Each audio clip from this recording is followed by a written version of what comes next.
Hi, Pastor Steve Waldron here with New Life Pentecostal Church in Albany, Georgia. Those of you that are interested in Bible prophecy, and even really if you're not, just want a good study Bible that has some nice things in it, this is the Prophecy Study Bible by Tim LaHaye. I think Tim LaHaye just turned 90. What an influence on American Christianity Tim LaHaye has had. You know, he was the founder basically of the Moral Majority, founder or co-founder of the Institute for Creation Research. He was on the Jack Kemp committee for 4 days till they found out he was anti-Catholic and kicked him off, when Jack Kemp was running for president. He's one of the ones that convinced evangelicals that George Bush Jr., 2000, was in fact an evangelical. And most of you know him by his Left Behind series, 12 books, 65 million copies of those 12 books sold. I don't think we can really comprehend. As a matter of fact, one Christian leader said, outside of the Bible, probably nothing has had more impact on American Christianity than those books in the last several years. And so it's published by an interesting publisher, Spiros Zotiates, at the American Ministry for the Greeks, AMG Publishers, 1555 North Shallowford Road, Chattanooga, Tennessee. Yes, I used to be a Christian bookseller, as you can tell. He also did the Keyword Study Bible, which, Lord willing, if God be our grace and help, we'll review one day. So I love the seal, because in Revelation, the first sets of judgments are the 7 seals. He shows you what those seals would look like right here on the cover. It's fantastic. Let's open it up, take a look at this. It's got a little presentation page.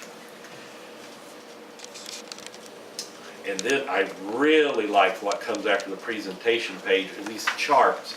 They remind me a little bit of, if those of you back in the day remember Salem Kerbin, those best-selling books, 666 and 1000 and the Antichrist and all those books. These charts are really very well done and very helpful. Now, needless to say, if you read Tim LaHaye, you're reading a pre-trib, a very pre-trib viewpoint. Now, I'm kind of pre-trib. There's friends of mine that are, if you're either pre-trib or you're going to hell. I know other guys that you're either post-trib or you're going to hell. I'm just like, I just want to live for Jesus and look for Jesus to come back. But I would say the evidence maybe points a little bit towards pre-trib, but I have friends with all of them. I remember Brother Tenney one time, he says, well, I've got friends on all sides of that subject and I'm sticking with my friends. So that's just what I'm doing. But very well done, the illustrations of Babylon, this type thing. I had a friend of mine, he read 4 views on the Second Coming. It's a Zondervan series, 4 views on the Second Coming, 4 views on the Millennium and all this. He said he'd read the first one, he'd say, well, that settles it. He'd read the second one. He said, boy, the first one was so wrong, the second one settles it. He said he read the 3rd view. He said, well, this is obvious, this is it. He said when he got through with the 4th one, he said, man, I just want to live for God. And so, you remember when the apostles in Acts 1:7 and 1:6, they said, will you at this time restore the kingdom to Israel? What did Jesus say? He said, it's not for you to know the times or the seasons, but you shall receive power after the Holy Ghost has come upon you. I think he was saying, you can spend a whole lot of time figuring out when I'm coming, but I'm giving you the Holy Ghost so you can witness to the world. So I think that's where it's at. So it's got a lot of contributors. I did want to read some of these contributors. Now, Tim LaHaye actually donated $4.5 million to Liberty University to start the pre-trib research center. I think it was Liberty University. It may have been Dallas, but I think it was Liberty. $4.5 million, and they've done that. He lives in Southern California. He's 90. He's still a biker, motorcycler, and all this stuff. Okay, Ed Heinston, who has 4 different PhDs, if I'm not mistaken. Thomas Ice, which I like his books. I don't know who James Combs is. I have at one point in my life. John Ankerberg, Paul Benoit, professor of theology at Philadelphia College of Bible. Dave Brees wrote one of the best books you could ever read, 7 Men Who influenced the world from the grave. Charles Clode, meteorologist. Mal Couch, Jimmy DeYoung, Anthony Evans, that's Tony Evans with the Urban Alternative. Ardo Frazee from over in Columbia. Norm Geisler, a lot of you guys like Norm Geisler. Robert Gromacki, again, Ed Hines, and Mark Hitchcock from Oklahoma. Stanley Horton, Dave Hunt, William James, David Jeremiah, the best speaking voice on the radio possibly. David Jeremiah. Zola Levitt. Man, I went to Israel with Zola Levitt Ministries back in the day. And the guy who took his place. Erwin Lutzer, pastor of Moody Memorial. So Josh McDowell, Chuck Missler. If you don't know Chuck Missler, you need to read and listen to Chuck Missler. He's a tour de force in his own right. Henry Morris, J. Dwight Pentecost, Randall Price, Earl Rodmacher, David Reagan, Adrian Rogers. Till he died, he was the best voice on radio. Reynold Showers, Chuck Smith, Joe Stoll, Paul Lee Town of the 15,000 Illustrations, Elmer Towns, Jack Van Impe, memorized almost the whole Bible, John F. Waldron. I got in a lot of trouble with Jack Van Impe one time at a Christian Booksellers Convention, and I'm not even sure I should tell the story. But I go up to his wife, Rexella. This was many years ago, 20, 30 years ago. And I said, hey, she had a badge on. I said, are you Jack's daughter? How did she? And she said, shh. I said, I'm Jack's wife. He hates it when people say that. I'm like, sorry. But anyhow, so Jack Van Impe, he's still huge, up in Grand Rapids, Michigan. John Wolford, John C. Whitcomb, who wrote the Genesis Flood. Harold Wilmington of Wilmington's Guide to the Bible. Could you get a better evangelical lineup to contribute to a Bible? How? I don't know. And then they've got articles, dispensations, how to study prophecy, God's covenants with man, the reliability of the Old Testament, inerrancy of the Bible, the Book of Life, Levitical offerings and sacrifices, just gobs. I don't know how many Christ's future kingdom articles, but these articles are just fantastic. Then a list. Look at the list of charts and tables. So it's a very visual Bible as well. Very visual Bible. This is a list of all the charts and the tables in here. And then you start Genesis. This is something else I love. First of all, I'm a big chronology guy. They have chronology here at the bottom.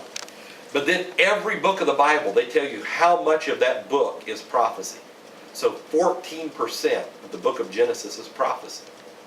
And so in the introduction, I'm a big introduction guy too in my Bibles.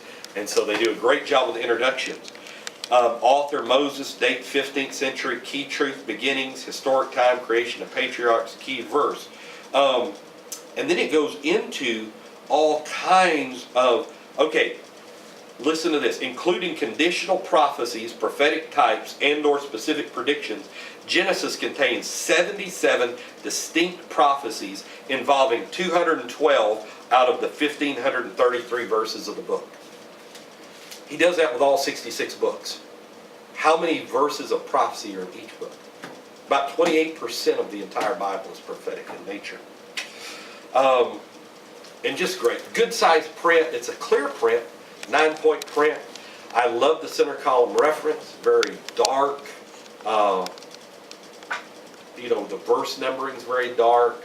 I just really like it. And so, again, he does it with every book. It's got all these little in-text maps. And then in the middle, between Malachi, he's got future events. He's got all kinds of great little charts in here.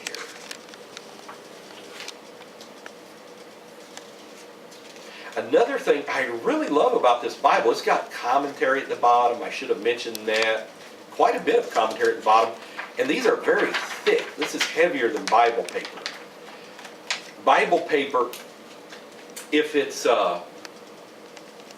let's see, what is it? If it's under 20 pounds, it's called Bible paper. Over 20 pounds is called India paper. It may be the exact one. I'll have to look at that. So I'm doing a thing on the Bible sometime on leathers and papers. So you can just see all this. And then you get to the book of Matthew, 26% prophecy, chronology.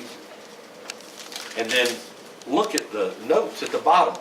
Okay, so it's got all this stuff, thick paper, and it's a thin Bible.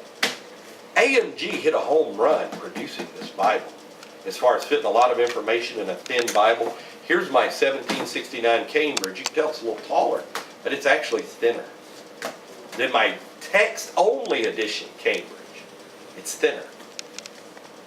It's held up well over the years. And then at the end, it's got a concordance. Oh, this is one of my favorite sections right here. Okay, he's got 20 major prophetic events yet to be fulfilled. But look at this.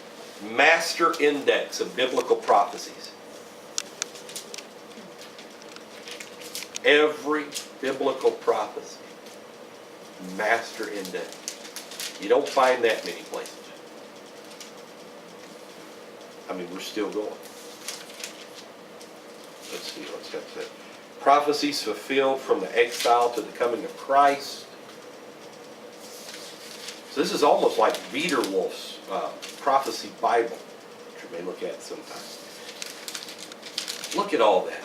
A master index of every prophecy in the Bible. I just love it. As you can probably tell. So, I mean, that's invaluable. And then, prophecies of the first coming of Jesus Christ. Page after page. What proofs? How many infallible proofs, many evidences is our gospel. Look at all this. These are all prophecies fulfilled by Jesus in this first coming. And I think there's actually more than this. I was reading a book from the 1800s. They had prophecies fulfilled I'd never seen before. Or connected the dots. Look at this. All these prophecies fulfilled by Jesus. The odds of that happening, as Stoner has shown us, impossible.